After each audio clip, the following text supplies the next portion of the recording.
Buen día, profesora. El día de hoy voy a estar presentando mi caso del informe psicológico de un paciente del centro de internado donde he estado asistiendo durante el semestre. Bueno, las iniciales del nombre y apellido del paciente es JLDP, que nació el 22 de octubre de 1979. Cabe decir de que tiene 45 años y un mes. De ocupación es taxista. Y bueno, las fechas que ha asistido hasta el momento ha sido el 28 de octubre, el 4, el 1 y el 18 de noviembre.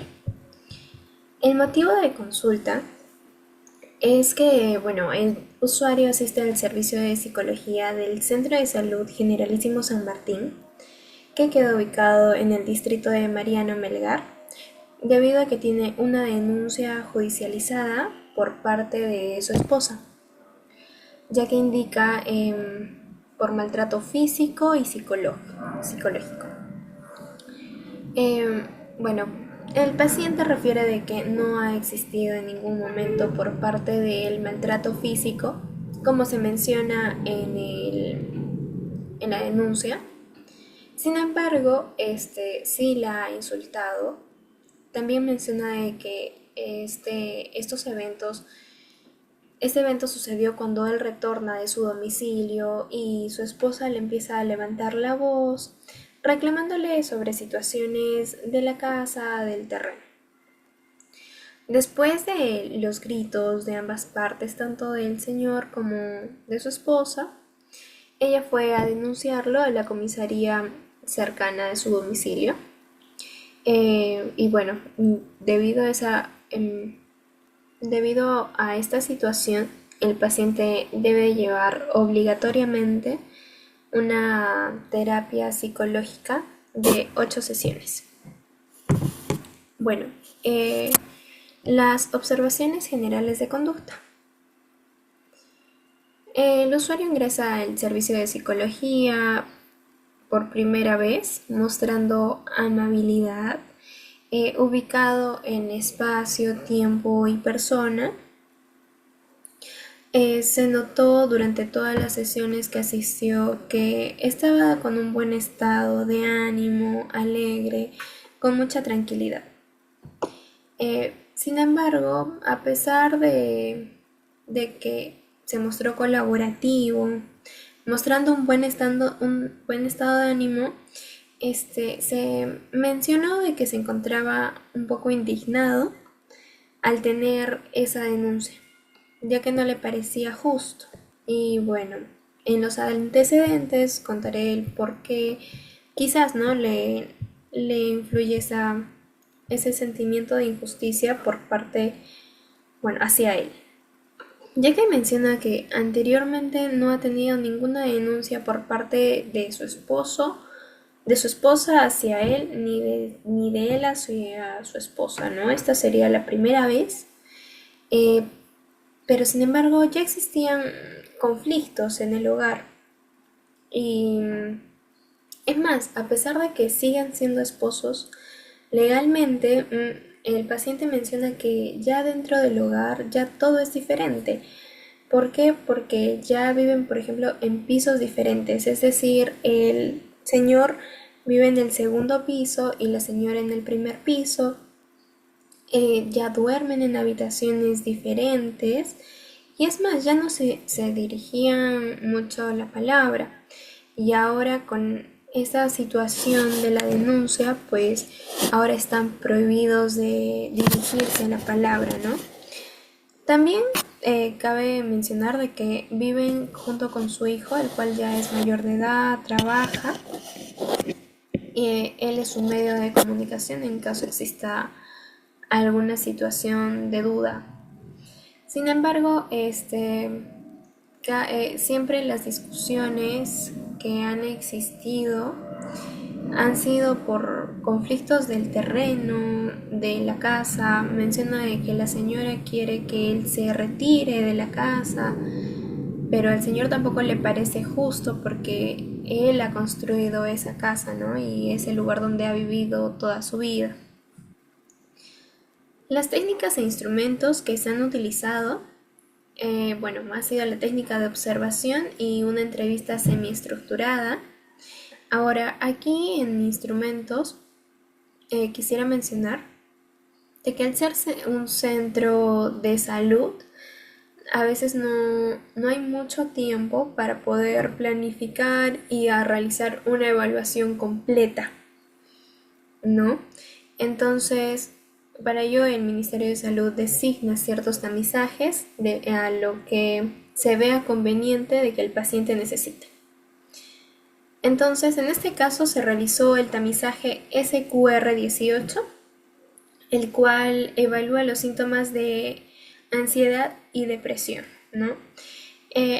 Los ítems ya están clasificados para cada tipo de trastorno y cuando el evaluado tiene más de 9 en puntaje significa que es un paciente positivo, ¿no? Que sí presenta estos síntomas.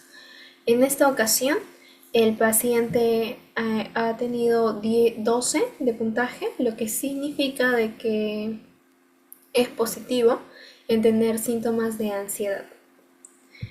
Bien, según el DSM-5, el trastorno de ansiedad generalizada se define como una preocupación excesiva relacionada con diversas actividades y eventos. En esta situación serían los conflictos que suceden dentro de su hogar debido al terreno y las relaciones que tiene con su esposa, ¿no? Los conflictos que está teniendo con ella. Muy bien, pasamos con la primera sesión, el cual el objetivo es recoger información sobre los antecedentes y posibles síntomas que se presenten. Se le dio una cálida bienvenida al paciente, el cual ha ingresado por primera vez al servicio de psicología, y se le realizó una pequeña presentación, ¿no? Por ejemplo, decir, buen día, mi nombre es Angie Condori Villa, soy interna de psicología y en esta oportunidad yo le voy a realizar las sesiones terapéuticas y es más, podemos decir de que él también se presente, ¿no? Continuando con la entrevista, se le pregunta cuál es el motivo por el cual él está asistiendo al servicio de psicología, ¿no? Después de haberlo escuchado, observamos al paciente y le realizamos un tamizaje, el SQR18, el que ya mencioné que descarta síntomas de ansiedad y depresión. Finalmente, mencionamos al paciente de que las sesiones terapéuticas constan de 8 sesiones y que debe de asistir una vez por semana para que se lleve a cabo estas sesiones. La sesión número 2, titulada Identificación de pensamientos automáticos, tuvo como objetivo ayudar al paciente a identificar y registrar sus pensamientos automáticos negativos. Bueno, también se le dio una cálida bienvenida al paciente y se inició la sesión preguntándole de cómo le ha ido la semana, ¿no? Aquí hay una pequeña conversación con el paciente sobre las cosas que le han podido suceder durante la semana y lo quiera compartir. Se continuó explicándole sobre lo que iba a tratar la sesión de aquel día, que fueron los pensamientos automáticos negativos y cómo estos influyen en las emociones y en el comportamiento de cada persona. También se analizaron algunos ejemplos sobre su vida diaria, específicamente en su vida diaria, lo cual el paciente mencionó. Y finalmente se concluye reafirmando la importancia de identificar estos pensamientos para poder desafiarlos. Y finalmente se le asigna una tarea al usuario en el cual consistió en registrar sus pensamientos automáticos negativos y que reflexione sobre cada uno de ellos antes de asistir a la próxima sesión. En la sesión número 3, que tiene como título Reestructuración cognitiva, el objetivo fue modificar los pensamientos disfuncionales identificados. Al igual como en cada sesión, se le dio una cálida bienvenida al paciente. Se continuó la sesión preguntándole cómo le ha ido durante la semana, cómo le ha ido en la tarea que se le designó anteriormente en la sesión. Y bueno, el paciente continúa compartiendo su experiencia, ¿no?, de la tarea. Luego se realizó una retroalimentación sobre la sesión anterior, sobre la importancia y cómo esa sesión va a influir a esta y a las siguientes. En esta sesión se introdujo sesiones técnicas de reestructuración cognitiva, enseñando al paciente cómo desafiar sus pensamientos negativos para ponerlos en práctica. Se le pidió al paciente que mencione una situación de su vida diaria, ¿no? Y finalmente, después de haber realizado el ejercicio, se refuerza el aprendizaje, animando al paciente a aplicar esta técnica en su vida diaria. Y también se le designó una tarea, el cual fue seleccionar un pensamiento negativo específico y reestructurarlo durante la semana, ¿no? Y que no se quede con tal pensamiento. En la sesión número 4, titulado Técnicas de relajación, tuvo como objetivo introducir herramientas para manejar la ansiedad física. También se le dio una cálida bienvenida al paciente. Se continuó la sesión preguntándole cómo le ha ido durante la semana y cómo se siente sobre su progreso hasta ahora, cómo fue su progreso en la tarea asignada durante la semana. En esta sesión se realizaron técnicas de relajación como la respiración diafragmática, que consistió, primero se les enseñó ambas relajaciones para que después de ello pudiera hacerlo el paciente. La respiración diafragmática consistió en colocar sus manos en su estómago. Bueno, primero ponerse cómodo en el asiento, luego colocar sus manos en el estómago y al momento de inhalar, inflar el estómago y al momento de exhalar, hacerlo lentamente por la boca, ¿no? Por ejemplo, inhala 10 segundos, es similar al 4-7-8, solamente que infla un poco más el estómago, ¿no? Y libera el aire lentamente. Y en la relajación muscular se utilizó la técnica de Jacobson, el cual consiste en tensar los músculos y luego liberar esa tensión, ¿no? Entonces, después de haber enseñado al paciente estas técnicas, el paciente procede a realizar, ¿no?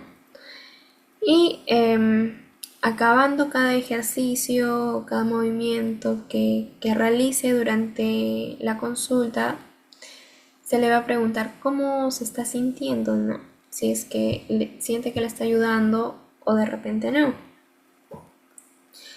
Finalmente, se le indicó al paciente cómo incorporar estas técnicas en su rutina diaria cuando de repente se mostraba o se sentía tenso, ¿no? Para poder manejar mejor los síntomas físicos de ansiedad.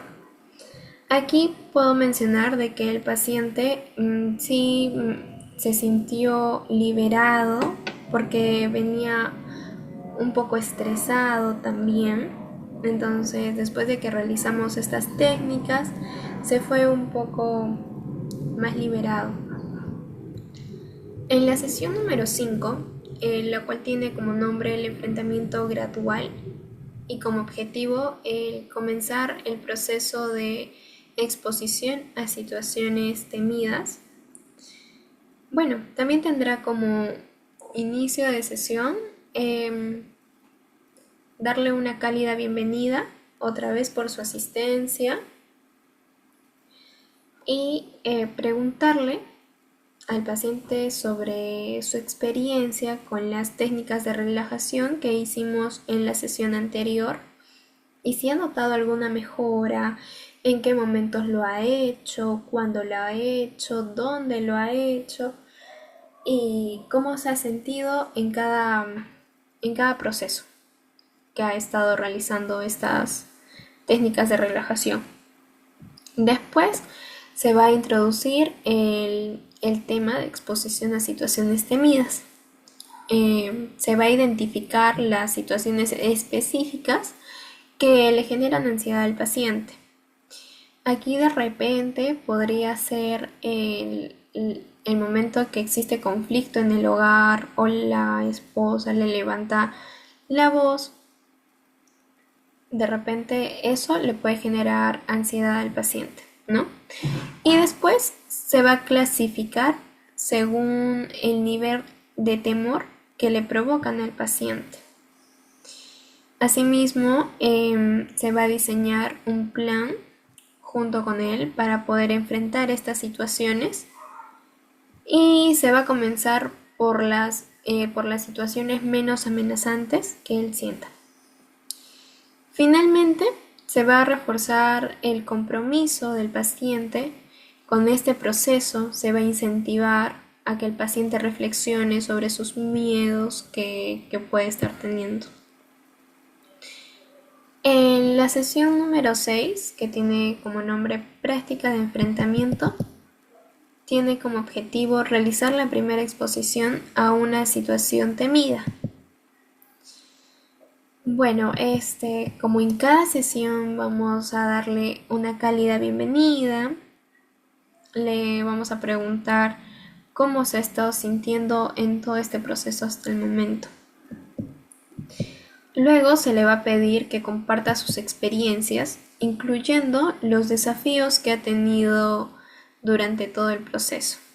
Se hará la reflexión sobre las emociones y se va a analizar cómo éstas se relacionan con los pensamientos previos a esta exposición en una situación temerosa, ¿no?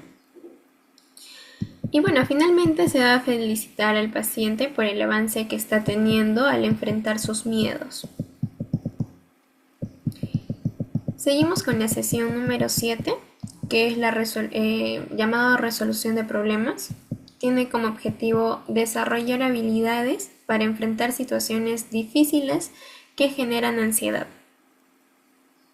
Bueno, aquí empezaremos igual dándole una cálida bienvenida. Vamos a preguntarle al paciente cómo le ha ido durante la semana, si tiene algo que contarnos, que lo comente, o de algo que quisiera hablar, que usualmente también comentó, ¿no?, en las primeras sesiones, antes de iniciar con el tema proyectado. Luego se continuará introduciendo un enfoque estructurado para resolver problemas relacionados con situaciones que le generan ansiedad. De repente, bueno, también como mencioné anteriormente, el paciente puede mencionar, puede indicar el evento que le genera ansiedad es como de repente la esposa lo enfrenta por el tema de la casa, del hogar. Entonces, aquí en esta sesión podemos trabajar, abordar cómo puede abordar, ¿no?, esta situación problemática y que no se vuelva más grande o que no vuelva a llegar, ¿no?, como ha llegado. en caso de que, como es la denuncia, ¿no? En sí. Y finalmente se va a enfatizar cómo estas habilidades pueden ser útiles, bueno, no solamente para las situaciones ansiosas que tenga, sino también en otros aspectos de su vida diaria. Se asignará una tarea de practicar estas habilidades en situaciones cotidianas de su vida durante la semana. Y bueno, por último, la sesión número 8, el cierre final, que tiene como objetivo evaluar el progreso y planificar el futuro. Bueno, se le dará una cálida sesión, una cálida bienvenida, y se le preguntará al paciente sobre todo su progreso, desde la sesión número 1 hasta el momento de la terapia, porque quisiera hacer un énfasis que cuando ingresó el paciente por primera vez al servicio de psicología mencionó de que se sentía indignado. Es más, mencionó de que no tenía por qué él ir al servicio de psicología porque, bueno, la típica frase de que él no estaba loco, ¿no? Sin embargo, se espera de que aquí se dé cuenta también de que no solamente es por la denuncia, sino de que también de repente había existen otros aspectos de tratar ayudarlo, ¿no? Bueno, se continuará retroalimentando todo el proceso y también celebrándolos por los logros alcanzados que ha estado teniendo. Se van a enseñar algunas estrategias para mantener estos avances que ha estado teniendo hasta el momento a un largo plazo. Y bueno, también se va a hablar sobre cómo prevenir las recaídas, ¿no? En caso en algún momento suceda, o cuándo buscar ayuda adicional si él lo encuentra necesario. Y bueno, la terapia va a concluir con una reflexión positiva sobre todo lo aprendido y logrado durante las 8 sesiones. Se va a incentivar al paciente a que continúe aplicando las herramientas que ha aprendido durante todo el proceso. Y bueno, finalmente se realizará una despedida cálida y motivadora, dejando así, ¿no?, esa puerta abierta para sesiones futuras en caso el paciente lo necesite y pueda recurrir a nosotros. Listo. Eso sería todo por hoy. Muchas gracias.